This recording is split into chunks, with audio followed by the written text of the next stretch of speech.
João, Evangelho de João, capítulo 1. Qual é o ensino desta manhã? Um só. E tudo que a gente vai falar aqui é apenas para fundamentar, reforçar, solidificar este ensino. Que ensino é este? Contemplar o Cristo pré-existente é contemplar o Cristo que revela o Deus Trino. Eu vou repetir. Contemplar o Cristo pré-existente que existe antes da criação do mundo é contemplar o Cristo que revela o Pai, que revela o Espírito e que revela nele mesmo o Filho. Contemplar o Cristo pré-existente é contemplar o Cristo que revela a Trindade. Diz assim a palavra de Deus: no princípio era o Verbo, e o Verbo estava com Deus, e o Verbo era Deus. Ele estava no princípio com Deus. Todas as coisas foram feitas por meio dele, e sem ele nada do que foi feito se fez. A vida estava nele, e a vida era a luz dos homens. A luz resplandece nas trevas, e as trevas não prevaleceram contra ela. Houve um homem enviado por Deus cujo nome era João. Este veio para testificar acerca da verdadeira luz que, vinda ao mundo, ilumina todo mundo. Ele não era a luz, mas veio para dar testemunho da luz. A verdadeira luz que, vinda ao mundo, ilumina toda a humanidade. O Verbo estava no mundo. O mundo foi feito por intermédio dele, mas o mundo não o conheceu. Veio para o que era seu, mas os seus não o receberam. Mas a todos quantos o receberam, deu-lhes o poder de serem feitos filhos de Deus, a saber, os que creem no seu nome, os quais não nasceram da vontade da carne, nem do sangue, mas de Deus. Vamos repetir juntos. E o Verbo se fez carne e habitou entre nós, cheio de graça e de verdade. E vimos sua glória, a glória como do unigênito do Pai. Pai querido, é por causa do Filho que sabemos que Tu és o Pai de Jesus Cristo, daquele que não quis apenas ser o único Filho, mas nos trouxe para tão perto, e nos colocou dentro dele. E é por isso que também Tu és o nosso Pai. E Te agradecemos, porque Tu nos enviaste Jesus para nos colocar nele, para nele também podermos chamá-lo de Pai. E é ao Senhor que nós clamamos. Envia também o Teu Espírito, que traz luz, que ilumina o coração, para que a gente possa entender as verdades da Tua palavra. Essa é a nossa oração hoje e sempre, Senhor. Amém. O que a Trindade fazia antes de criar o mundo? Quando um catecúmeno, um candidato ao batismo, fez essa pergunta a Agostinho, ele respondeu assim: preparava o inferno para colocar nele pessoas que fazem esse tipo de pergunta. Óbvio que é uma brincadeira, e Agostinho não continua com essa brincadeira, porque ele vai corrigir e dizer, depois do rapaz ficar talvez assustado, mas fique tranquilo, o que Deus fazia antes de criar o mundo era amar. Talvez para você, simplesmente dizer que antes de criar o mundo Deus amava, pode num primeiro momento parecer uma resposta muito simples, por vezes até simplista. Mas eu quero convencer você de que não é uma resposta simples, nem uma resposta simplista. É a resposta que inclusive traz para mim e para você a esperança daquilo que Deus fez em toda a história da redenção. Nos fazer enxergar que é só no amor que a gente encontra a plenitude. Deixa eu colocar isso em outros termos. A eternidade não é falta. A eternidade não é um vazio. A eternidade não conhece a rotina chata que alguém pode ter durante todo o dia que se passa debaixo do sol que Deus nos deu a viver. A eternidade não é amorosidade, não é a situação de uma insatisfação, de uma espécie de tédio. Que afinal, pensa você conviver pela eternidade com umas duas pessoas. Alguém poderia dizer assim: puxa vida, será que em nenhum momento eles sentiam falta de nada? Será que em algum momento os três ali não olham um para a cara do outro e dizem assim: tá difícil, né? Nada de novo acontece, tá tudo caminhando sempre do mesmo jeito. Aí olha, Jesus está suspirando, o Espírito Santo com o olhar perdido. Isso é o tédio. Michael Reeves, no livro chamado Deleitando-se na Trindade, ele diz o seguinte: não era assim na eternidade. Na eternidade nós não encontramos as três pessoas da Trindade reunidas no conselho divino, dizendo o seguinte: não dá mais, acabou, vamos acabar com esse negócio desse tédio, a vida precisa mudar, a gente precisa da relação. Então imagina um olhando para a cara do outro dizendo assim: a gente precisa fazer alguma coisa dinâmica, a gente precisa trazer alguma coisa nova, a gente precisa de algo novo pra gente poder ficar um pouco mais animado. Tá muito chato isso aqui. Aí alguém chega lá no meio da Trindade dos três assim: já sei, vamos criar um mundo e botar um monte de gente estúpida nele, para que eles possam fazer um monte de besteira e a gente poder consertar as coisas. Isso vai tornar a nossa vida um pouco mais interessante, vai tornar talvez o mundo mais interessante. E então Deus disse assim: boa ideia, vamos fazer o mundo. E então, dali em diante, com a criação, resolveu-se o problema da infelicidade, da insatisfação, do tédio, do vazio trinitário. Esse não é o Deus da Bíblia. O Deus da Bíblia não sofre de insatisfação. A eternidade para o Deus da Bíblia não é, portanto, falta de nada. Mas somos nós que não conseguimos entender a criação, porque somos nós que não conseguimos entender o que é fazer algo para o outro quando temos tudo. Mas a Trindade é que nos ensina, antes de tudo, o que é ser pleno, o que é ser cheio, e ainda assim desejar o outro, e ainda assim abençoar o outro, e ainda assim querer mais, e não por falta, não por vazio, não por ausência de significado, por tédio, mas por excesso de amor, transbordamento de amor. E o mundo, portanto, já não é mais o resultado de uma divindade fracassada em sua insatisfação, mas é resultado do transbordamento de amor, de pessoas que transbordam de amor. E quando se transborda de amor, não se pode ter transbordamento sem fruto, e a criação é o fruto desse amor. Portanto, a criação de Deus é transbordamento, não é uma solução para uma suposta crise na relação da Trindade. Na verdade, há um teólogo muito interessante do 7º século chamado João Damasceno, que ele dizia que antes da criação a Trindade dançava. A palavra é pericorese, corese de coreografia, peri de você, girar em torno. Então o que João Damasceno percebeu? Ele estava tentando imaginar como que os três se relacionavam antes da criação. Foi quando ele olhou para fora da sua casa pela janela e viu as crianças brincando de pericorese. É isso mesmo, pericorese era o nome de uma brincadeira de criança. E o que essas crianças faziam? Brincavam de pericorese, que não é uma brincadeira que tem um vencedor. Não existe vencedor na pericorese, porque a pericorese é uma criança que fica no meio, enquanto as outras de mãos dadas giram ao redor dela, cantando músicas. E aí dali a pouco quem está no meio escolhe uma, joga para dentro, enquanto ela vai e dá a mão para outra. E aí agora todas as outras crianças começam a dançar e a cantar para essa criança que está no centro, e assim por diante. João Damasceno voltou para a prancheta e voltou a escrever sobre o que a Trindade fazia. Ele dizia: os três dançavam, o Pai e o Filho amavam o Espírito, o Filho e o Espírito amavam o Pai, o Espírito e o Pai amavam o Filho, e o Espírito e o Filho amavam o Pai e o Filho amavam o Espírito, o Filho e o Espírito amavam o Pai. Ou seja, todos eles estão amando alguém, todos eles estão entregando para alguém. Ninguém toma nada de ninguém, todo mundo dá e todo mundo recebe. O Pai e o Filho se doam ao Espírito, o Filho e o Espírito se doam ao Filho, o Espírito e o Filho se doam ao Pai. Todo mundo dá, todo mundo recebe, não há falta, não sobra e também não falta. Eles têm tudo o que precisam. Isso é plenitude, essa é a dança da Trindade. Quando esse amor transborda, João Damasceno diz que ele está expresso na criação do homem.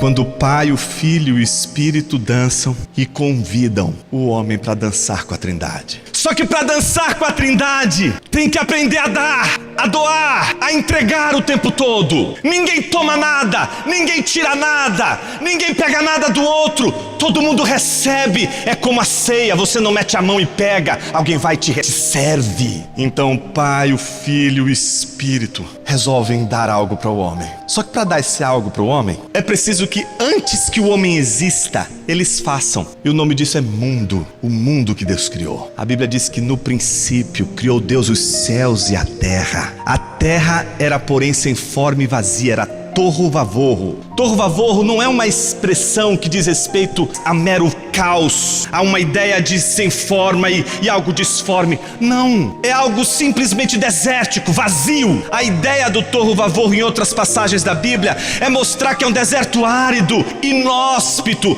lugar onde as pessoas não é adequado para as pessoas viverem, é um lugar vazio. E o que você vai ver na criação é um movimento de dança, de doação e de plenitude. A terra era sem forma e vazia, ela era como um deserto, inóspito, e Deus vai enchendo. Ele cria o firmamento e enche de estrelas. Ele cria os mares e enche de peixes. Ele cria a terra e enche de seres viventes. Ele cria um jardim e enche esse jardim com Adão e Eva. A obra de Deus é a obra do preenchimento. Ele não deixa nada vazio, Ele não deixa nada sem sentido, Ele não deixa nada carente. Ele dá tudo o que tudo precisa para ser. Ele é o único que assim se basta. Ele não precisa de nada, Ele é autossuficiente, Ele é e ponto. E além dele, tudo que é por Ele, para Ele e por meio dele. Tudo que não é Ele precisa dele para ser, precisa dele para existir, precisa dele para subsistir. E é assim com os anjos, é assim com a areia do mar, é assim com as estrelas dos céus, é assim com os pássaros, é assim com uma árvore. Nenhuma árvore Deus concebeu neste planeta sem a dádiva, a capacidade de doar. Toda árvore dá um fruto. Olha como a dança da Trindade está na própria criação. Tudo na criação expressa o movimento trinitário da doação, da dádiva, da entrega. Árvores não comem seus frutos. Já viu uma árvore olhando para o fruto dizendo assim: uau, que delícia o fruto que eu fiz? Mas tem um monte de crente safado pensando assim: vai lá ler Gálatas, acha lindo o fruto do Espírito. E aí diz assim: eu quero o fruto do Espírito. Ô seu animal, o fruto do Espírito não é para você não. Você é uma árvore. Paulo está dizendo que você é uma árvore. Você tem de aprender a olhar para a Trindade. Enquanto você não contemplar a Trindade, você não vai entender que você não foi chamado para tomar, para tirar, e primeiro para receber, mas primeiro para dar, para doar, para entregar, como uma árvore que não come seus frutos, mas que dá o seu fruto. Se uma igreja é cheia do Espírito, uma igreja é como um bando de árvores. E se você provar do Espírito, meu irmão, do fruto do Espírito, não é porque Deus operou em você, é porque Deus operou no seu irmão. Aí o fruto você pode comer. Entende? O fruto do Espírito é uma hora que Deus faz em mim, mas não sou eu que provo desse fruto. Quem prova desse fruto é meu irmão. E se eu não entender isso, eu não vou entender que a obra do Espírito não é a obra de chegar, olhar pra você, fazer uma cosquinha na sua barriguinha e dizer assim: ah, garotão, hoje eu pensei em 1000 maneiras de te fazer feliz. Tem um monte de coisa pra te entregar. Meramente, a obra de Deus é uma obra em que o Pai ensina, doando, para que seus filhos aprendam a doar como seu filho não só aprendeu, mas doou. A Bíblia diz que no princípio era a palavra estava em relação a Deus e a palavra era Deus. Uma das coisas mais difíceis para os crentes hoje é contemplarem Jesus como Deus, por incrível que pareça. Chamar a atenção para a contemplação da pré-existência de Jesus é uma convocação a, em primeiro lugar, entender que estamos diante de Deus. E isso não é fácil de entender, meus irmãos, e muito menos fácil de trazer para a vida. Deixa eu te dar exemplos. Quantos de vocês aqui não dariam um dedo, um braço, uma mão, uma perna talvez, só para entrar num buraco de minhoca? Sabe aquele buraco de minhoca do túnel do tempo que você volta no passado, só para estar naquele barquinho onde Jesus estava dormindo no meio da tempestade? Você já sabe o final, você só ficaria ali deixando os outros já desesperados. Você já conhece a história, você deitaria ali num cantinho e ficaria vendo e contemplando o seu mestre dormindo no meio da tempestade, não é isso? Porque você conhece a história. Mas você já parou para imaginar que aqueles que estavam diante de Jesus, pensa Pedro, o próprio Judas, você não encontra passagens em que eles dobram os joelhos diante de Jesus e dizem assim: Tu és Deus, e começam a cantar hinos diante de Jesus. O que você não faria se você entrasse no túnel do tempo e olhasse para Jesus? Você na hora dobraria os seus joelhos. Todas as canções que nós cantaríamos aqui, nós cantaríamos direto para Ele e diríamos: eu o adoro, eu o adoro, eu o adoro. Você está diante dele. Mas a Bíblia não diz que ela não diz acerca de nenhum discípulo que chegou ali e adorou a Jesus. A adoração vem depois. E é interessante, uma das primeiras marcas da adoração entre os discípulos começa justamente com Tomé, que duvidou que Jesus tinha ressuscitado dentre os mortos. Jesus vai até ele, e é naquele contexto de dúvida, naquele contexto de um discípulo que não consegue acreditar no testemunho das mulheres, que Jesus vai até ele. E quando ele vê Jesus e vê as chagas de Jesus, pela primeira vez um discípulo dobra os joelhos e diz: Tu és meu Senhor e meu Deus. A igreja vai adorar Jesus como Deus na descoberta que ela mesma vai fazer deste Deus encarnado, que é encarnado primeiro como pressuposto, porque antes existia. Temos, portanto, a divindade de Deus, temos o ser de Deus na expressão de Jesus. Jesus é Deus. Essa é a primeira coisa importante. E não é fácil, meus irmãos. Às vezes a gente vai conversar com irmãos de igreja, muito tempo de igreja, aí vem conversar: e aí, como é que tá? Tudo bem, beleza e tal? Você conhece o evangelho? Conheço o evangelho, tô chegando agora na igreja. Muito bem. Quem é Jesus para você? Jesus é amor. E para nisso. Não, mas que mais?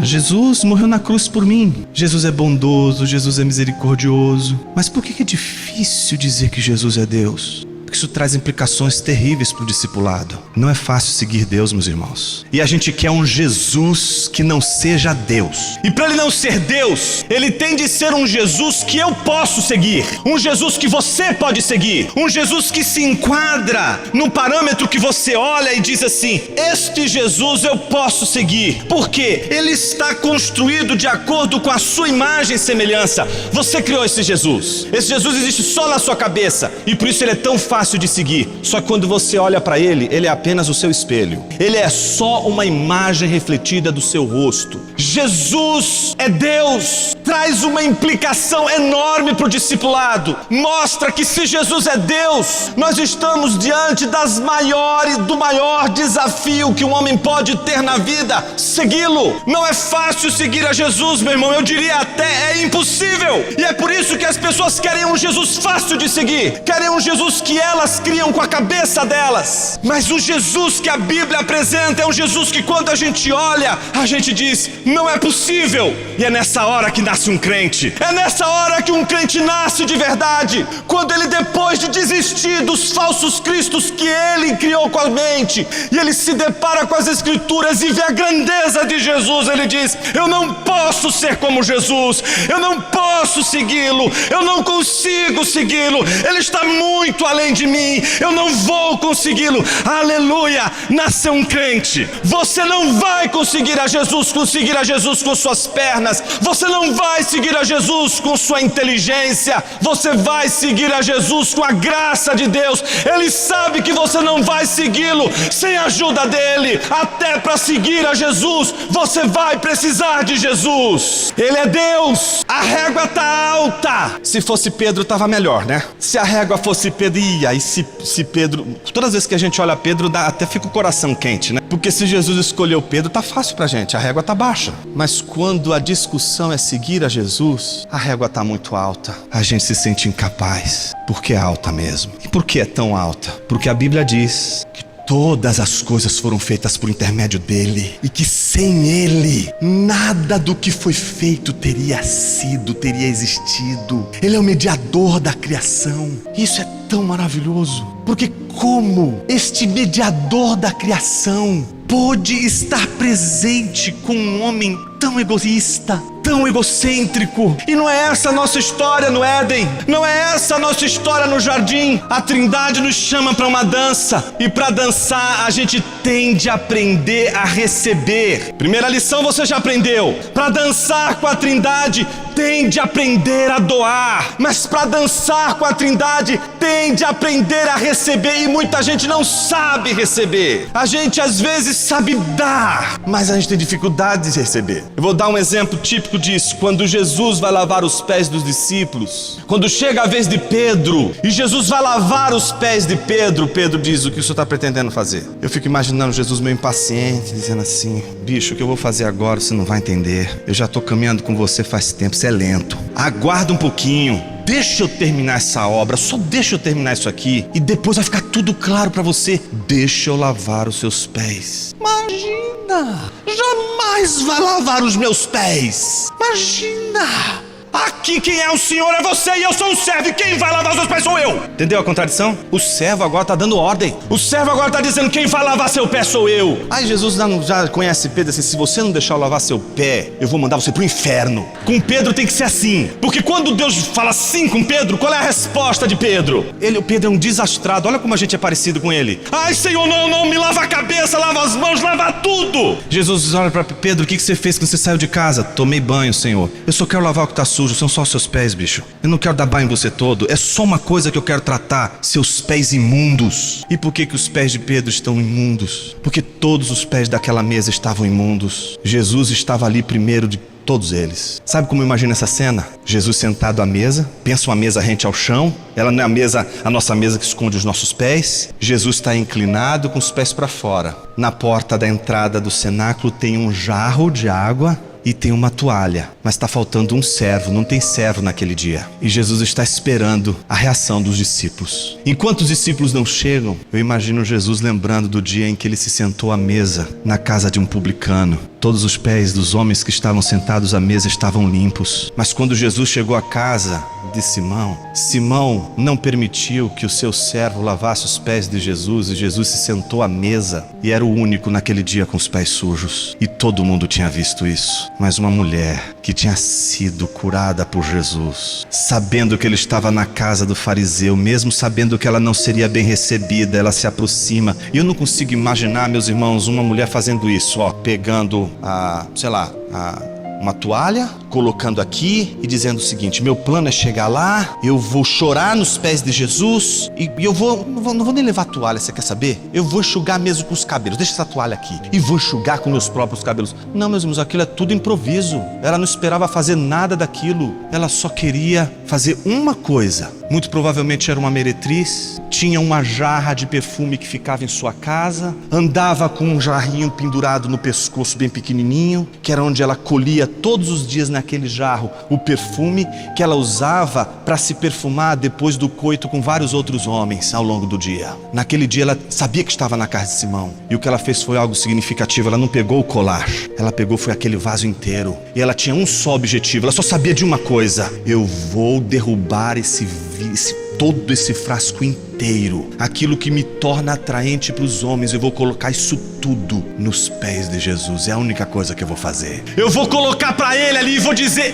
não volto mais para essa vida, acabou, minha vida mudou, acabou de uma vez por todas. Só quando ela chega, ela vê a cena de todos com os pés limpos e o pé de Jesus sujo. Então ela dobra os joelhos e começa a chorar copiosamente. Ela chora tanto, que as lágrimas dela lavam o pé de Jesus. Ela imagina ela envergonhada com aquilo tudo, e ela comete o segundo escândalo. Ela solta os cabelos. Não se pode fazer isso, gente, naquela cena. Todo mundo fica escandalizado. Tá vendo? Se ele soubesse que era uma prostituta, não deixaria tocá-la. E ainda mais ela solta os cabelos, enxuga os pés de Jesus. E Jesus está agora com seus pés limpos à mesa de Simão, que não recebeu, que não lavou os seus pés. Eu fico imaginando Jesus lembrando daquele dia e os discípulos passando, olhando para o vaso, olhando para a toalha. Puxa, se eu fizer isso aqui, eu vou ter que fazer no de todo mundo. E se sentam à mesa, um por um.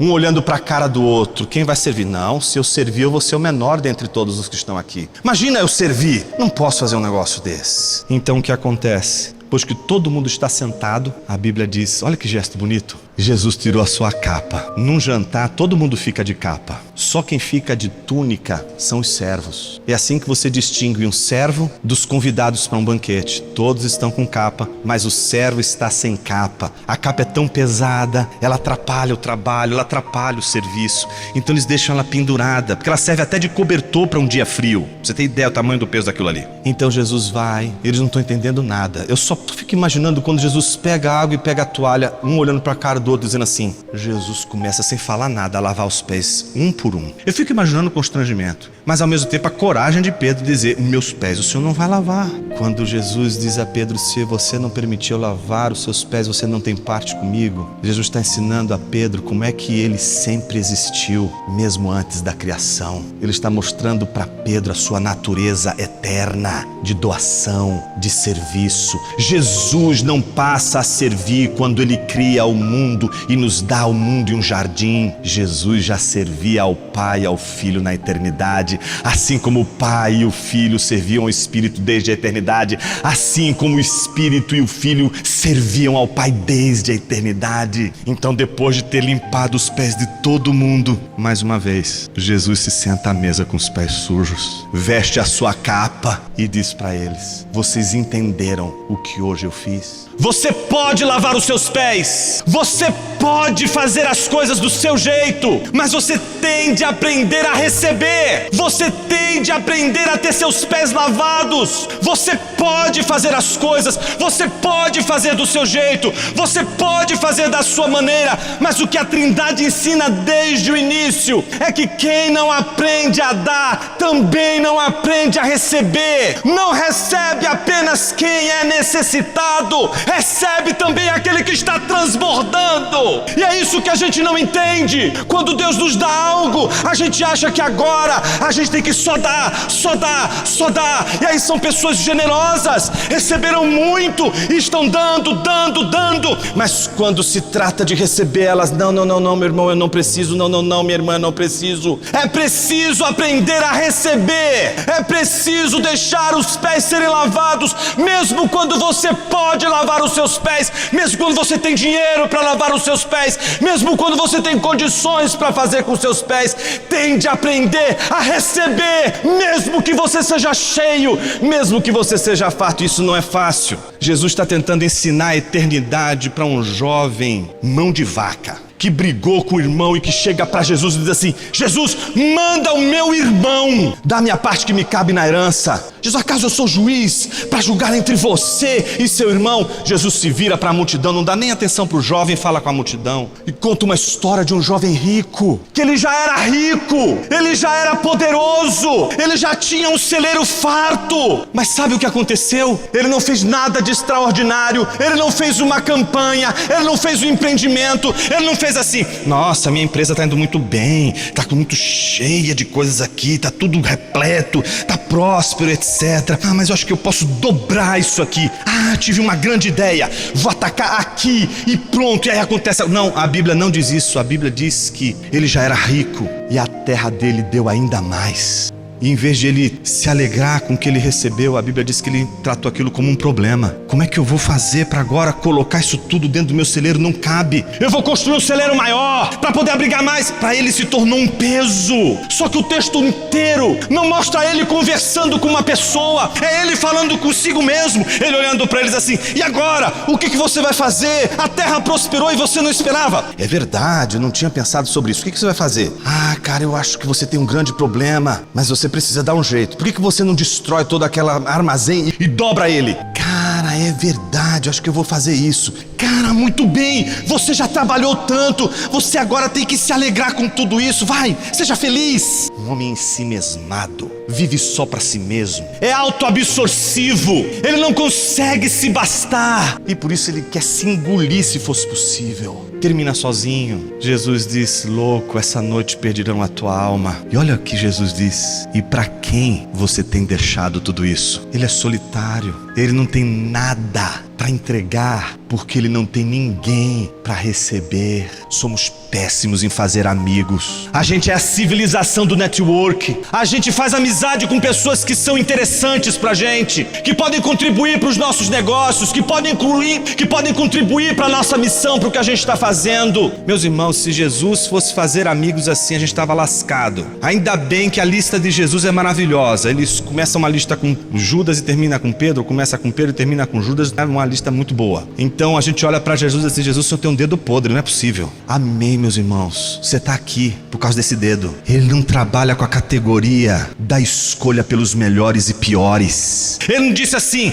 qual é o pior que existe nesse mundo? Quais são os melhores deste mundo? Ele não trabalha com essa categoria. Ele não faz como você faz. Com os piores eu quero do lado, eu quero os melhores. Não, ele não faz disso. Mas ele também não vai inverter como alguns fariam para lutar contra a sua sanha e egoísmo, dizer: eu vou escolher os piores. Não. Os melhores também precisam. Todo mundo precisa, rico, pobre, todo mundo precisa. É isso que Jesus está ensinando. Porque o evangelho é sobre dádiva. Mas o que acontece no jardim? Aquela árvore não poderia ter sido feita senão por meio de Jesus. E a ordem era a seguinte: de todas as árvores desse jardim você pode comer do fruto, mas desta aqui, não. Então está dada a dança. Ele pode comer de todos os frutos porque a Trindade doou para o homem. Agora, o que o homem precisa fazer? Doar para Deus. E ele doa para Deus em obediência. Ele doa para Deus cuidando da terra. Ele doa para Deus cuidando do jardim. Ele faz o que lhe apraz, mas o que apraz ao Senhor sobretudo. Mas esta aqui não. Esta árvore você não põe sua mão. O 10º mandamento foi o primeiro pecado que o homem cometeu. Ele cobiçou primeiro o que não lhe tinha sido dado. Quem não sabe receber, não sabe dar. Ele recebeu tudo. Mas olha a nossa miséria, meus irmãos. Mesmo tendo tudo, a gente quer mais e mais. Deus está ensinando: eu tenho tudo desde a eternidade. Eu tenho tudo o que eu preciso. Eu tenho Filho, eu tenho Espírito. E Jesus está dizendo: eu tenho Pai, eu tenho Espírito. E o Espírito está dizendo: eu tenho Pai, eu tenho Filho. Nós temos tudo o que precisamos. A gente tem um jardim, a gente tem Deus, mas ainda assim a gente sente vontade de ter mais. Então o homem desaba. Tava dançando bonitinho no palco do jardim e capota. Desastrado, não sabe dançar, perdeu o ritmo e agora acabou tudo. Não, meus irmãos. A história da redenção, ela é maravilhosa. Porque o mesmo capítulo de João que nós lemos, o mesmo livro de João que nós lemos, João capítulo 1, diz no capítulo 17, versículos 20 a 26, que assim, Jesus dizendo aos discípulos: assim como eu e o Pai somos um, vocês também são um em mim. Eu não vos deixarei órfãos, eu vos darei o Consolador, o Espírito da verdade, que o mundo não conhece, mas vocês vão conhecer. Ele é uma dádiva. O ofendido, que teria tudo para não dar, aquele que foi tomado, aquele que tiraram que era dele, tomaram o fruto que ele não deu, tomaram que era dele. O ofendido agora está doando mais uma vez, e isso é a redenção. A redenção não está divorciada da criação. Não se entende bem a redenção se não entender bem o fundamento da criação. A criação é dádiva, é um Deus doador por natureza. O ser de Deus é doação, e Ele vai doar sempre, mesmo quando Ele for ofendido. E Ele é tão doador, que olhando esse bailarino no jardim, desandando, tropeçando nos passos, perdendo o andamento, Ele resolve doar não mais um mundo, não mais um jardim, não mais as árvores e seus frutos. Como se não bastasse, Ele diz: Ele ainda não provou de tudo o que eu posso dar. Eu ainda posso dar para Ele o que é melhor do que o jardim, melhor do que as árvores, e que é melhor do que este segundo de prazer que você tem com o fruto da árvore proibida. Este segundo, esses milésimos de segundo de pecado que você tem numa noite, num pedacinho deste tamanho da noite.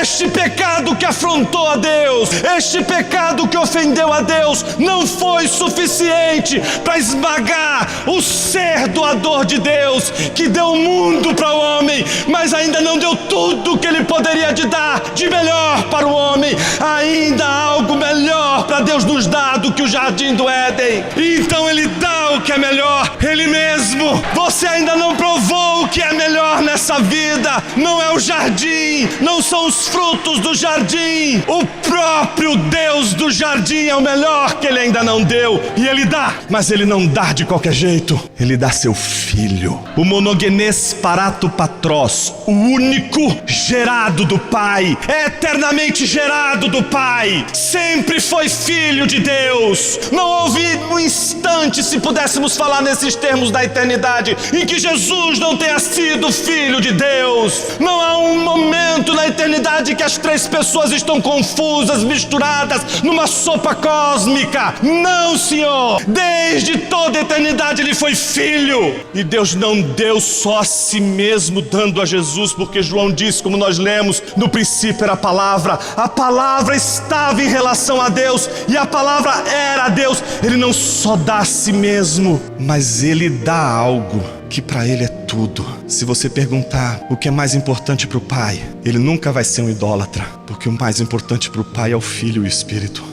Se você perguntar para o Filho e para o Espírito o que eles mais adoram, mais buscam nessa vida, eles vão dizer o Pai e o Espírito. Jesus vai dizer o Pai e o Espírito, e assim por diante, cada uma das pessoas da Trindade. Então o que o Pai faz não é dar um mundo para você, é dar tudo o que faz sentido para Ele. A plenitude de Deus está em Jesus, e Ele te dá então tudo em Jesus. Minha pergunta para você é uma só: o que mais te basta? O que mais te falta? Se você já tem tudo o que Deus quer para a eternidade, e que Ele sempre teve, mas que pelo menos no instante da cruz Ele precisou ouvir o Filho dizer: Pai, Deus meu, por que me desamparaste? E assim o faz, não porque Ele não ama mais o seu Filho, mas porque agora no Filho está também aquele dançarino desastrado. Fomos crucificados com Cristo naquela cruz. Você tem de se ver pendurado naquela cruz, porque se você não se ver pendurado naquela cruz, você vai ver o velho homem pendurado numa cruz dizendo para você: piedade de mim, me dá só um pouquinho de água. E aí você vai ter piedade do velho homem pendurado na cruz com Cristo, e vai dar água para ele, vai dar comida para ele, e ele não pode ser alimentado. Seja intolerante com ele como os homens foram com teu Senhor. Dê fel ao velho homem pendurado no madeiro, mas não lhe dê água. Não alimente aquele que não sabe dar e só sabe tomar, cobiçar, tirar. Não vos deixarei órfãos, enviarei o Consolador. Como que a gente termina? Com isso aqui, ó. O que é isso aqui, ó? Consegue ver o que tá aqui em cima de mim, apontando pra mim? Eu sei porque você não tá conseguindo falar. Porque ele não foi feito para ver. São os holofotes. Eles não são para ser vistos. Eles estão aqui apenas para mostrar algo que realmente precisa ser visto. Essa é a função de um holofote. E quando Deus nos deu Jesus, Jesus também nos deu o Espírito. Porque a natureza da Trindade é doadora. E eles não vão dar para a igreja apenas o mundo, para que a igreja possa viver, mas o Pai e o Filho nos dão o Espírito. E esse Espírito, sabe o que é curioso? Ele não veio falar dele mesmo. Ele não é como o dançarino que caiu e fica pensando só nele mesmo, ou como aquele menino rico que só quer. A Bíblia diz que o Espírito não veio falar de si mesmo, mas ele veio para falar daquele que o enviou. Ele não encontra prazer nele, ele não vê prazer em se ver, ele vê prazer em Jesus, ele vê prazer em olhar para Jesus. Então a obra do Espírito é uma só. A única missão do Espírito é fazer você ver o Jesus que sempre existiu, o Jesus eterno, o Jesus encarnado, o Jesus ressurreto, o Jesus que um dia voltará. Esse Jesus de toda a eternidade é o Jesus que o Espírito está mostrando, e essa é a única missão do Espírito. Tudo que ele fizer na igreja, absolutamente tudo, tem uma missão só: fazer você contemplar Jesus. Se você não ver Jesus, você não está numa obra do Espírito. Você só sabe que você está no poder do Espírito se lá na frente você vê Jesus, e só Jesus, e só Jesus, e só Jesus. Essa é a obra do Espírito. Olha para Jesus, se sinta incapaz de ser como Ele, mas continue olhando. Se sinta longe de seguir como Ele andou, mandou. Mas olhe para Jesus, porque este Espírito vai continuar mostrando Jesus para você o tempo todo, e Ele vai estar contigo até o final dos tempos. Ele é o penhor, Ele é a garantia, Ele é a dádiva que Jesus nos deu, para que você saiba que não haverá um minuto nessa jornada que você estará sozinho. O Espírito de Deus estará com você, e você não vai saber porque você o vê. Você não vai saber porque você contempla o Espírito. Você vai saber porque você vê Jesus, porque você contempla o Espírito. E aí você vai dizer: o Espírito está fazendo a obra, eu estou vendo Jesus. Se você buscar o Espírito Santo hoje, ele vai dizer: não sou eu, é Ele. Busca Jesus, adora Jesus. Seja agora você, igreja, uma cópia do Espírito Santo. Não fale de si mesmo, não fale de suas obras. Você não é o tema do Evangelho. O tema do Evangelho é Jesus. Seja como o Espírito de Deus. Olha para Jesus e faça com que o mundo veja Jesus. A igreja é um holofote. A igreja é também doadora. A igreja também tem de aprender a se dar. E ela se dá com um só objetivo: não para ter, porque ela já sabe que tem tudo. Ela tem Jesus. Então ela pode dar o que ela tem de melhor. Um holofote grandão, não para ela mesma, mas para a única coisa que realmente importa: Jesus de Nazaré. Louvado seja o teu nome, Senhor, pelas tuas ricas misericórdias. Louvado seja o teu nome, porque o Senhor desde a eternidade é Pai, Filho e Espírito. E é por isso que nessa hora te adoramos, porque não houve tempo em que o Pai e o Filho não existissem. E se hoje nós sabemos do Pai de nosso Senhor Jesus Cristo, é porque um dia o Senhor disse aos discípulos: por que vocês querem ver o Pai? Não sabeis que o Pai está em mim? Eu estou no Pai e o Pai está em mim. Crede ao menos por causa das mesmas obras. Ó Senhor, perdão pelas vezes que nós olhamos para o Senhor e esquecemos que antes de o Senhor ser aquele que faz tudo o que precisamos e queremos, o Senhor foi uma dádiva. O Senhor foi também o doador. Que coisa linda saber que aquilo que era mais rico, o Senhor deu, o seu Filho. Esse é o nosso tesouro, Senhor. Receba todo louvor, receba toda honra, receba toda glória. E que possamos contemplar o Cristo pré-existente, porque todas as vezes que contemplarmos o Cristo pré-existente, nós o contemplaremos porque antes contemplamos a Trindade revelada pelo Cristo, aquele que sempre existiu. Louvado seja o teu nome, Senhor. Amém.